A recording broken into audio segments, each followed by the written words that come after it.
Welcome, this is Jim, host of the Faith Influencer podcast, where we're going to dive into discussions on faith's role in everyday life, from navigating blended families to overcoming challenges.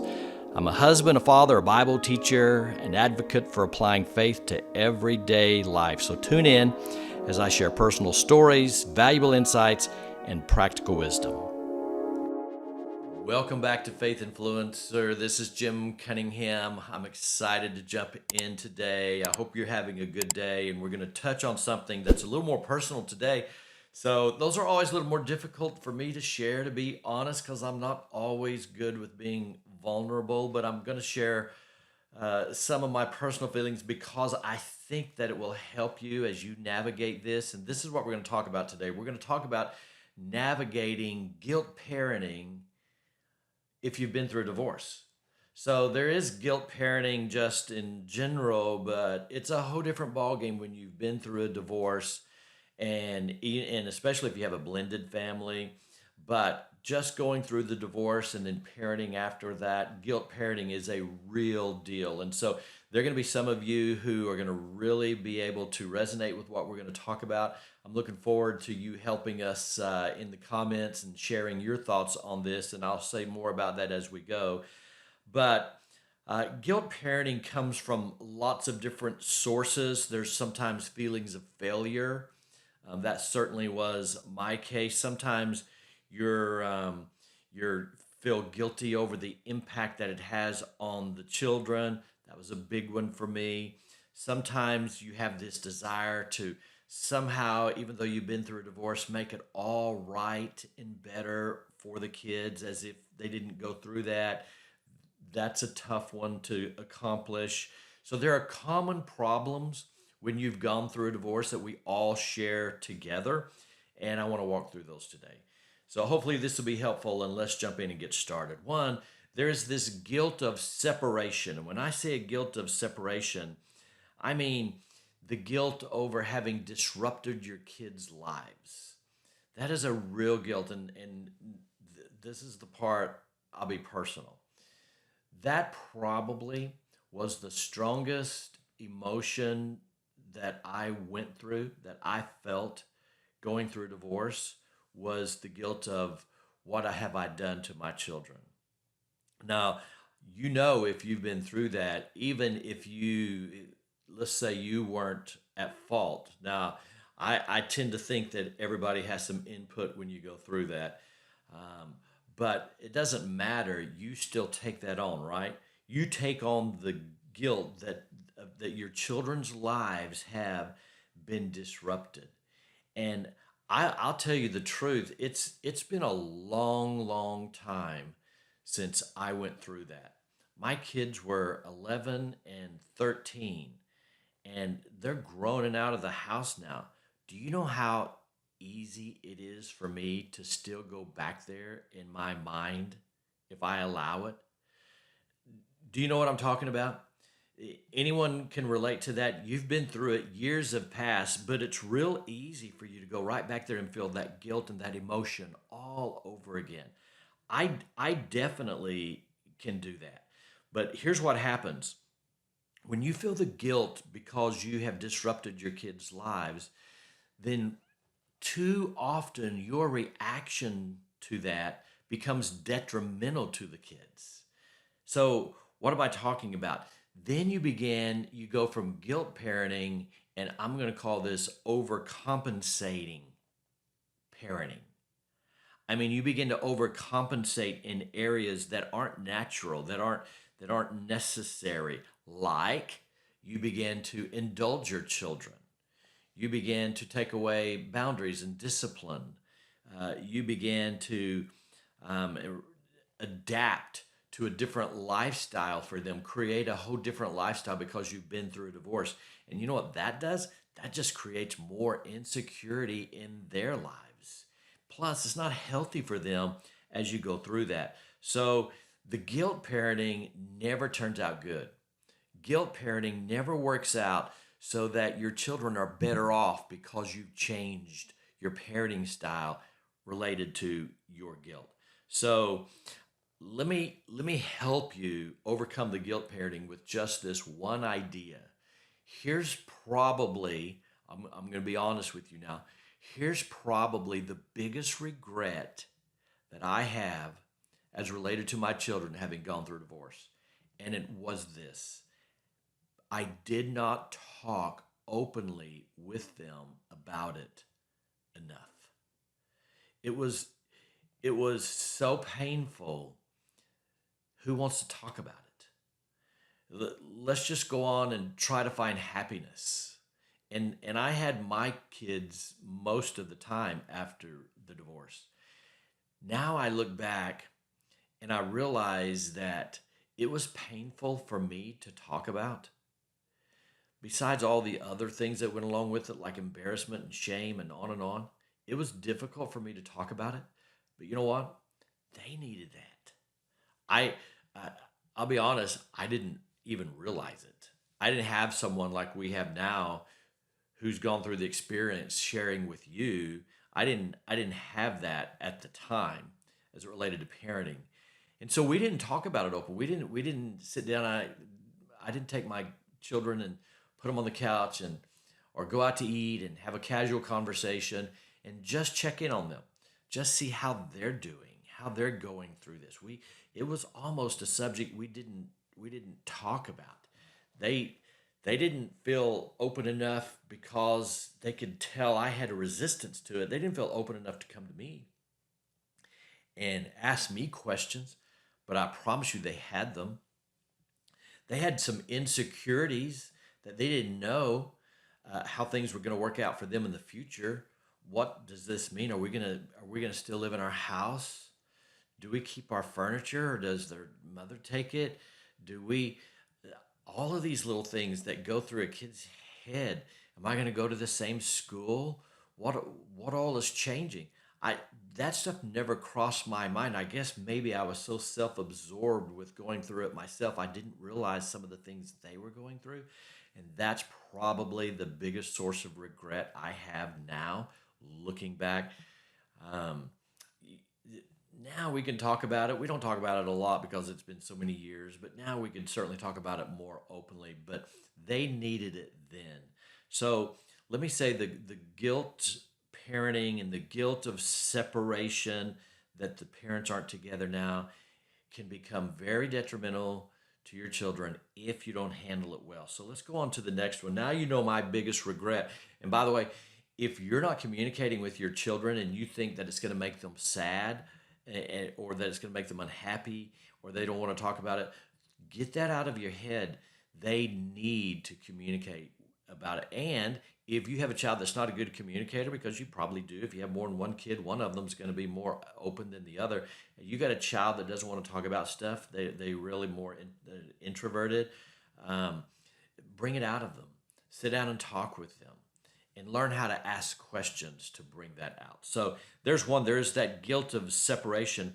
Here's another guilt after you've been through a divorce. It's the guilt of time spent apart. Now this is probably backwards than what you think I'm going to say. Here's what I'm talking about. How much how much guilt do you feel when your children are gone? When your children are with your ex, how much guilt do you feel? Some people say, well, that's not when I feel guilt. Yeah, that's when most people feel guilt. They feel guilt when your children are gone because you're not with them. You're not experiencing things with them. Or especially if your child is struggling through this and then your child leaves for the week and they go to the ex's house and that separation is there, you feel like they need you. You feel like that they need you at night when they go to bed. You need to be sitting on the bed next to them and telling them a story, or loving on them, and you're not. You feel the guilt of separation. You understand what I'm saying? How many of you have felt that? How many of you at night sit in your bed or sit in your living room and the children are gone and you feel so guilty because they're gone and you're not with them? You've got tears running down your face because this guilt of separation. That's a real guilt that we experience. Um, So here's the urge when you go through that. If they go with your spouse and you think, especially if you're a female and your ex-husband, your kids are with them, and you're thinking he doesn't know what to do. He doesn't know how to provide for them emotionally. He doesn't know our bedtime rituals. He never did that. Your urge is going to be to micromanage your ex-husband when he has the kids. You can't do that. This is the situation you're in now. When you have the kids, you have the kids. When he has the kids, he has the kids. You can't micromanage. Now, you can communicate. Hopefully, you're in a position that you can co parent, but you can't micromanage and tell him how he's going to deal with the kids when he has the kids. But guess what? That's the urge that you're going to have. So, that's the value of co parenting. So you've got to become a good co-parent. Some of you listening to me are in situations where you can't co-parent because the person you're no longer with is an idiot. And because they're a jerk or whatever, there's no co-parenting. And that's a different situation. But if you can at all co-parent, do it. And to do it, one of the things it requires is you putting aside your anger and your pride. Because in your anger, you want to lash out when you see them in person sometimes, and you can't do that. Why? Because of the kids, because of the children. You have to co-parent. You have to do whatever it takes to co-parent together. So you're going to feel the guilt of separation. Can't micromanage. That's going to be the urge, but you can co-parent. That's the better remedy. And then here's the next one. Here's the third guilt. And maybe I'm stereotyping here, but this relates usually more to females. Tell me in the comments. It's the guilt of financial burdens that you take on after a divorce.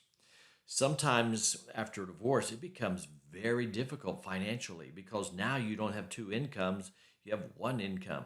So let me just create a scenario. And again, it may sound stereotypical, but here's the scenario. You have a husband and wife, and they get a divorce, and the man goes his way, and the wife goes her way. And often in our country, the wife doesn't make near as much. Or what if it was a stay-at-home mom, and now you're on your own? I mean, the financial constraints make you feel guilty. And here's why you feel guilty is because you're thinking, well, I'm not providing now for the kids the things that they were used to. I'm not buying them things. We could buy them things before. Now I can't buy them things. I can't do all of that. And that financial struggle, you feel like they're experiencing it and feeling it like you are. So let me set your mind at ease. So lean in just for a minute here and listen to what I'm saying to you. They're not experiencing the guilt over the financial constraints like you are. You may be feeling that, but they're not feeling that the same way. Okay? So now here's the mistake that you make. The mistake is that you overindulge your kids. And what I mean by that is here's what I see all the time. If you've made this mistake, be honest and put it in the comments. You want to overindulge your kids because you're trying to make up for what they're going through. So here's what you do. You get a credit card, or you already have a credit card. But then you start overindulging them financially by buying them things. You're going to say to your son, hey man, let's go new pair of tennis shoes, new Jordans, and you start putting stuff on your credit card. You tell your daughter, let's go buy some whatever. Overindulge them financially. You're trying to make up for something that you think is missing.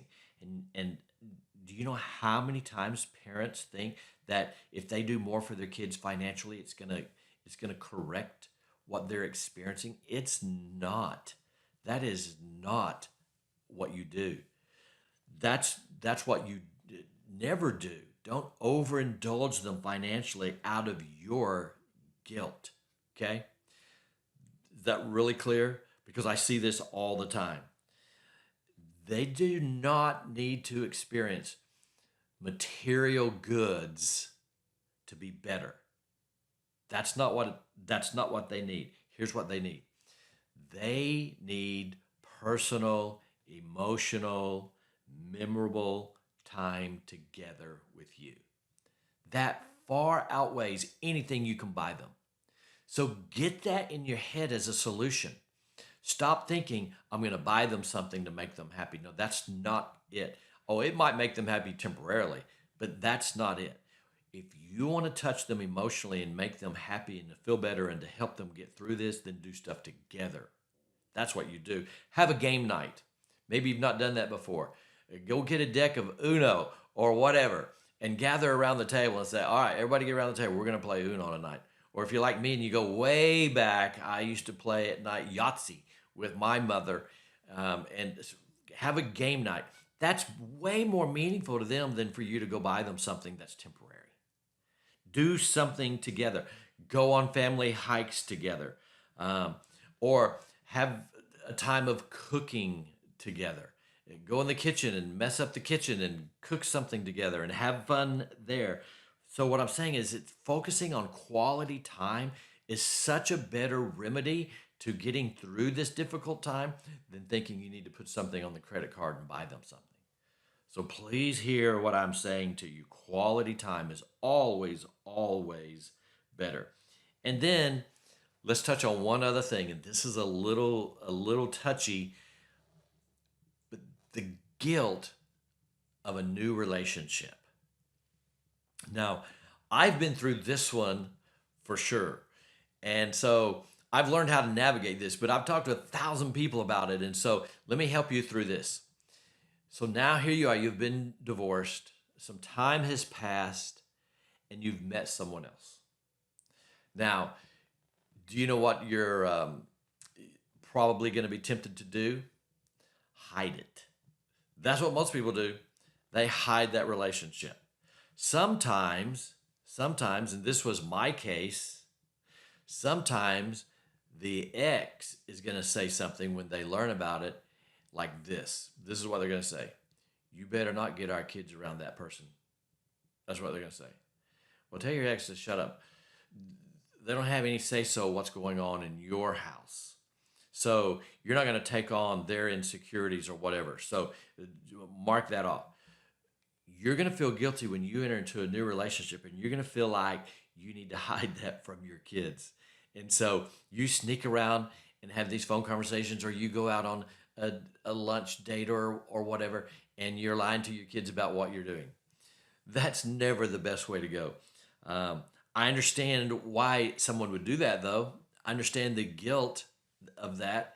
You feel like the children are going to be upset because you're cheating on their father, or you're cheating on their mother because you're going out with someone else. Even though you've been divorced, kids look at it like that, right? They look at it like you're cheating on my dad. You're cheating on my mom. So what do? Well, you want to hide it because you don't want to go there. You don't want to have that conversation because you're afraid of the impact that it's going to have on your children. Listen, it's always better to be open and honest about that. So here's what you do. You sit your kids down and say, listen, you know your mom and I or your dad and I are not together any longer. But we don't want to be alone our whole life. They're going to meet someone. I'm going to meet someone. And we're going to have a new relationship. Your mom and I aren't together anymore. Your dad and I aren't together anymore. Yeah, they know that, but you need to reinforce that. That's still your dad. That's still your mom. Nothing changes about them. And I respect them as we had you together. But we both will enter into new relations. So just be honest with them about that. Have that conversation. So don't hide the new relationship. They may be disappointed or sad at first, or they may act like they're upset about it at first. But you got to be honest. And it's going to happen anyways. You're going to move on. You're going to enter into a new relationship. They're going to find out about it. So don't be deceiving, because they may have more bitterness the fact that you lied about it and deceive them later than if you would be open with them about it. Now, it's a natural thing that you're going to want to move on and enter into another relationship and not be alone the rest of your life. So explain that to them. Have that talk with them, and it will help them immensely. Now, let me wrap this up by saying this. Divorced parents experience all kinds of emotions. Divorced parents experience sadness. Coming from my background in ministry, I felt so disappointed that here I am the minister and I'm going through it. I preached so many times on family and marriage and all of those things, and I wasn't exempt to it. So I had this idealism in my head as to how all of this goes. You marry someone, you're in love, you stay married your whole life. That's what my parents did. You stay married your whole life. You raise your kids get out, they have healthy relationships because they saw you have healthy relationship. And that whole ideal, which I hope that's for you if you're listening and you haven't gone through divorce, I want that for you. But that idealism was crushed in my life. And it was difficult for me to overcome. I got some help with a Christian counselor to overcome the disappointment I had that I had gone through, the sadness over the idealism that had been crushed was a real thing for me. I don't know about for you. So going through a divorce, you have these experiences. You go through sadness. You go through anger.